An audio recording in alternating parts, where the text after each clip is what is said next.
Hey guys, welcome back to the channel. So today I'm not going to be covering a requested topic or a passion project of mine as I have in previous videos. Today I'm going to touch on something that's a little bit more relevant to just my current position in life and the current state of my mental health. So today I'm going to be talking specifically about imposter syndrome and how this has been impacting my life over the past year and how I have been managing that and how you can support other people going through similar things, because believe it or not, this is actually a very common issue, but beyond people just coming out of university to people in just life, people who are just living their adult lives and feel that they are undeserving of what they might have, people that feel that they are just basically faking it till they make it. So what is imposter syndrome, first of all? So imposter syndrome is when a seemingly successful person or someone who may to others appear to be in a secure position or to have achieved something that they are worthy of feels shrouded in self-doubt. It is a persistent internalized fear that this person they don't deserve what they've achieved, and that any minute now someone's going to come along and, say, I've found you out and you're a fraud, and then they will be exposed to everyone. And this is a persistent fear that I have been struggling with ever since achieving my first post as an occupational therapy assistant, which was on surface such a great thing, and it did fill me with such pride, pride for myself, pride for my family and everyone that supported me along my university journey. And I'm definitely not being disparaging of any of that or ungrateful in any way, but the thing was, I didn't feel like I was earning my role there. I felt that I was just sort of skating by, and some days I felt like I was getting out of there just by the skin of my teeth, and that I'd managed to fake it one more day, but the next day someone might approach me and just say, we found you out, we found out that you actually have no idea what you're doing. And this is a fear that's only got worse since starting my full band OT post, and it has a lot to do with my generalized anxiety. Imposter syndrome can often be an aspect of generalized anxiety or moderate to severe depression, but it doesn't always come as a result of mental illness. Many people experience this that don't have a diagnosed mental illness, but then everyone has mental health within their lives, and so that's understandable. Also, there is a huge amount of pressure on us to succeed in life.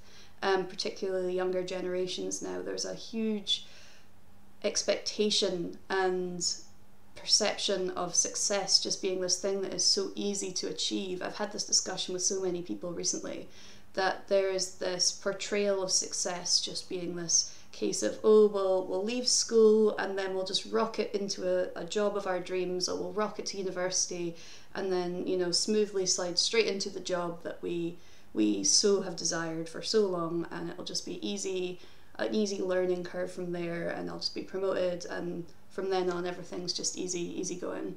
But that's really not the case, and for some of us that self-doubt, it just never leaves.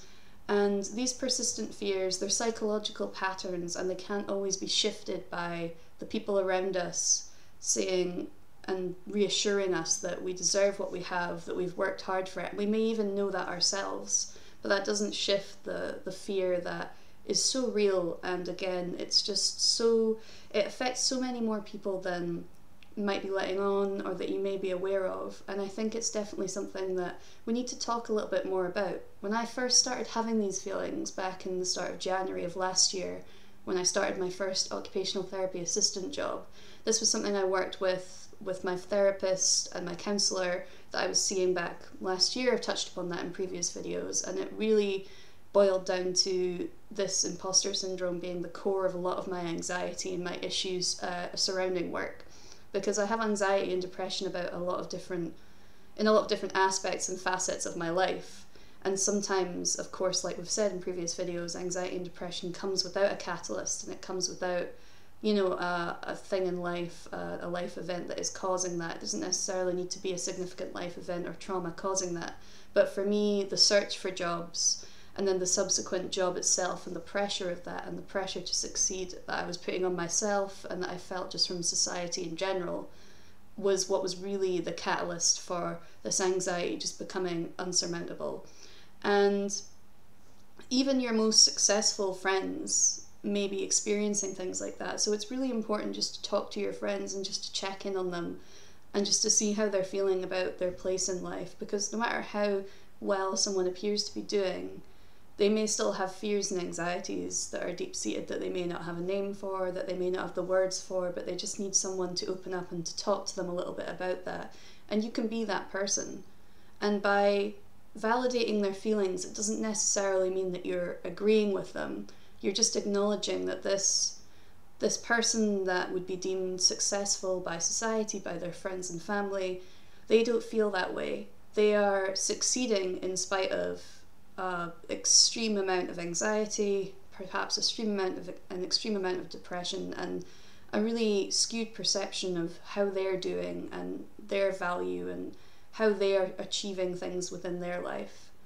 And so that's an ongoing battle for myself. It's something that I'm continuing to kind of push myself through every day.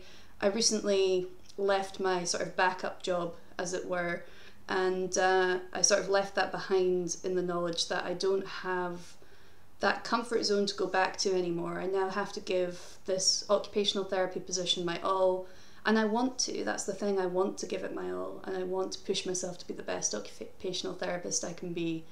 But deep down I'm still afraid that I'm going to fail, and until now I've always had my second job as a carer to fall back on. But now I can just give this 100% of my attention, and if I fail, I fail, but if I achieve it, I know that I'll be proud of myself and what I've achieved. And so I'm just going to try and push past what I'm feeling at the moment. I'm going to try and use affirmations every day, positive statements, remind myself of how far I've come, speak to my friends, because it can make a difference. Even just venting to a friend who will listen and, like I say, acknowledge how you're feeling can be hugely helpful, and I'm lucky that I have people like that in my life. So if you are such a person that is experiencing feelings like this, reach out to me. I'm always available for chat about mental health and mental illness and managing and coping strategies, and we can share thoughts and ideas, and even that is helpful. Even if it's just a vent, I'm always here. I'll link some resources down below as well. Like I say, this is a really interesting topic to me, and yeah, that's really all I wanted to touch on today. Like I say, it's a topic that I find really interesting and found interesting before it became, such a pertinent topic to my own life, and B, as I've just said, it is now extremely relevant to my own life and how I'm coping with my day-to-day, isms. So hopefully, it might get worse before it gets better, and it may get tougher, but I've got friends and I've got family, and I have a lot of knowledge and a will to learn and grow through my mental health, and to go through my mental health journey, not alone, but with others, and with yourselves as well, all my brave mental health warriors. It's been really good to have you guys supporting me so far in this passion project of mine, these vlogs.